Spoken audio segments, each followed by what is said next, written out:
A pleasant day to each and everyone. I choose Socrates as my philosophers. So the title of this discussion is Socrates and his big ideas.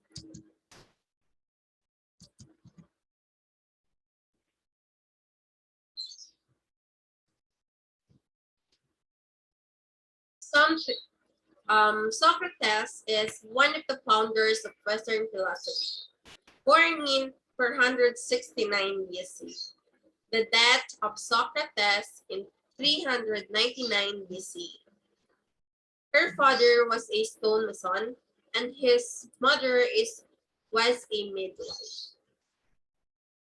So the ideas of Socrates is first, care for our soul. Second, knowledge is necessary to become virtuous, and virtue is necessary to attain happiness.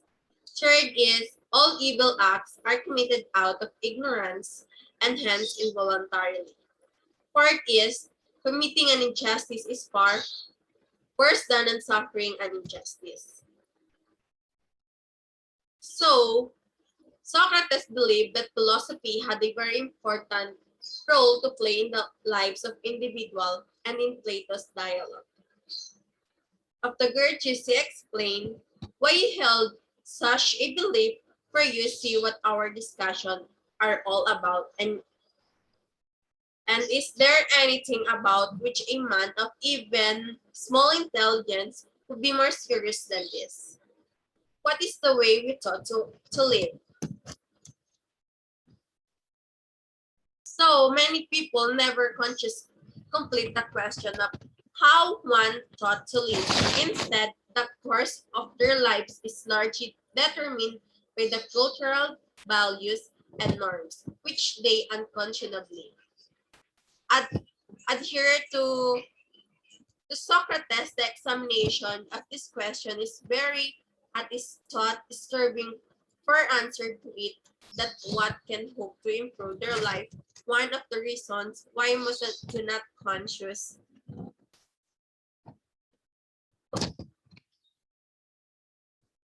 contemplate this question. This because requires that one attain self-knowledge, or in another words, turn their gaze inward and analyze both their true nature and the values which guide their life, and such knowledge is perhaps the most difficult knowledge to obtain. His conviction is conveyed in perhaps Socrates' most famous statement.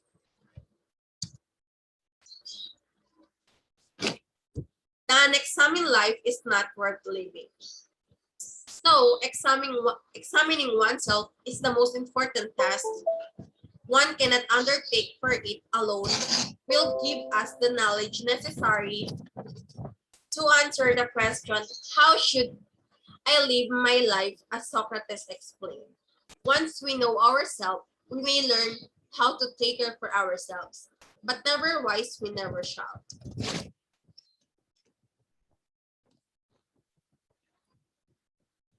Taking a view similar to the one put forth by the famous historian of philosophy, Frederick Copleston, who wrote, that in calling our true self our soul, Socrates was referring to the thinking and willing subject.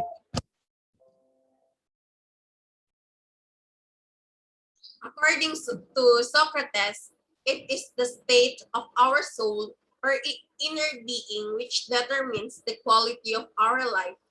Thus, it is paramount that we devote considerable amounts of that our attention, energy, and resources to making our souls as good and beautiful as possible. Or as he pronounces in Plato's dialogue, the apology, I will never give up philosophy or stop exhorting you and pointing out the truth to any one of you whom I meet, saying in my most unaccustomed way, most excellent man are you, not ashamed to care for the acquisition of wealth and for reputation and honor, when you neither care nor take care of wisdom and truth and the perfection of our soul.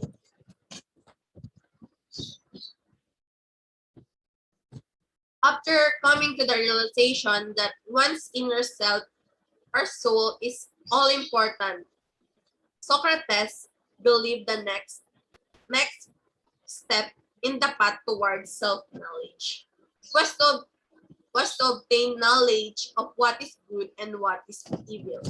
And in the progress use what one learns to cultivate to good within one's soul and purge the evil from it. Most people dogmatically assume what is truly good and it's truly evil, they regard things such as wealth, status, pleasure, social acceptance, and as the greatest of all goods in life, and think that poverty, death, pain, social rejection are the greatest of all evils. However, Socrates disagreed with this answer and also believed this view to be extremely harmful. All human beings naturally strive after happiness, thought Socrates. For happiness is the final end in life, and everything we do because we think it will make us happy. We therefore label what we think will bring us happiness as good, and those things we think will bring us suffering and pain as evil. So it follows that if we have a mistaken conception of what is good, then we will spend such lives practically chasing after things that will not bring us happiness even if we attain them. However, according to Socrates, if one devote themselves to self-knowledge and philosophical inquiry, they would soon believe to be a more appropriate view of the good. There is one supreme good. He claimed and possession of this alone will secure our happiness. This supreme good through Socrates is virtue. Virtue is defined as moral excellence, and an individual is considered virtuous if their character is made up of the moral qualities that are accepted as virtues.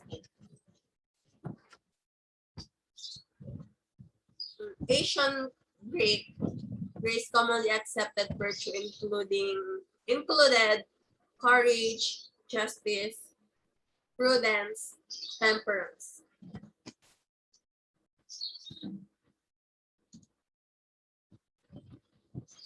Socrates held virtue to be the greatest good in life because it alone was capable of securing one's happiness even death.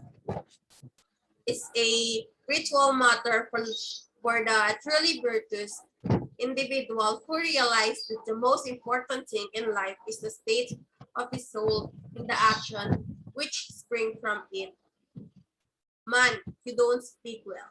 If you believe that a man hurt anything at all would give countervailing weight to the danger of life or death, or give consideration to anything but this when he acts. Whether his action is just or unjust, the action of a good or an evil man. In order to become virtuous, Socrates maintained that we must arrive at knowledge of what virtue really is, knowledge of the nature. In others' words, it is necessary and sufficient condition for one to become virtue. This explains why Socrates went about conversing with his fellow Athenians, always in search of the definition of essence of a specific virtue. Socrates conversed with his fellow. He thought that when one arrived at the correct definition of virtue, one would realize that virtue is true good. And since human beings naturally desire the good as it alone secure happiness, with this knowledge, one would have no choice but to become virtuous. To summarize this idea, it is useful to express it in a simple formula. Knowledge equals virtue equals happiness. When we arrive at the knowledge of virtue, we will become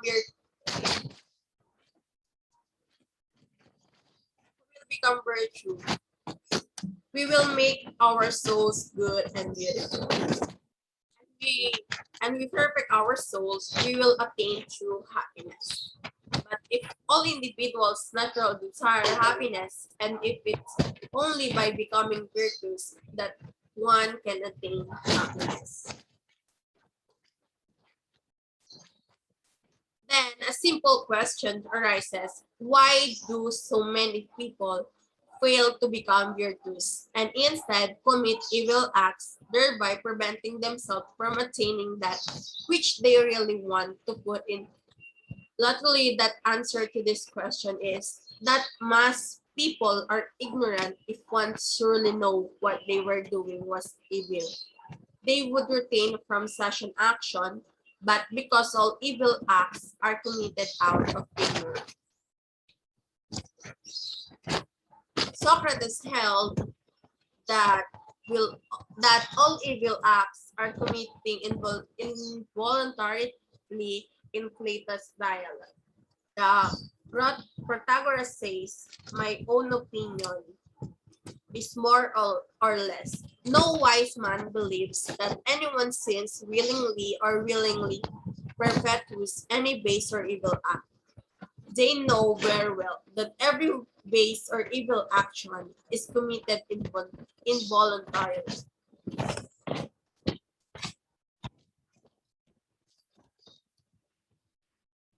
This self-inflicted harm to one's soul caused by not acting virtuously is the greatest evil which would befall an individual. In fact, Socrates went so far as to put forth the astonishing claim that it is better to suffer an injustice than to commit an injustice. So I spoke the truth when I said that neither I nor or any other man would rather do an injustice than suffer it. It is worse. Since the state of our soul is of the utmost importance in the attainment of happiness, we should ensure that we take care of our soul even at the expense of our possessions. And body, if the choice confronts us, we should choose to suffer harm rather than inflicted this is great a proposition.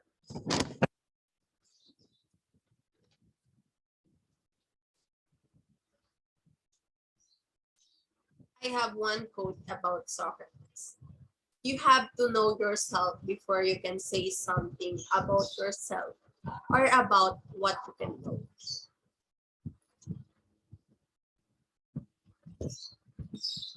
So thank you everyone. I hope you um learn something about the big ideas of Socrates.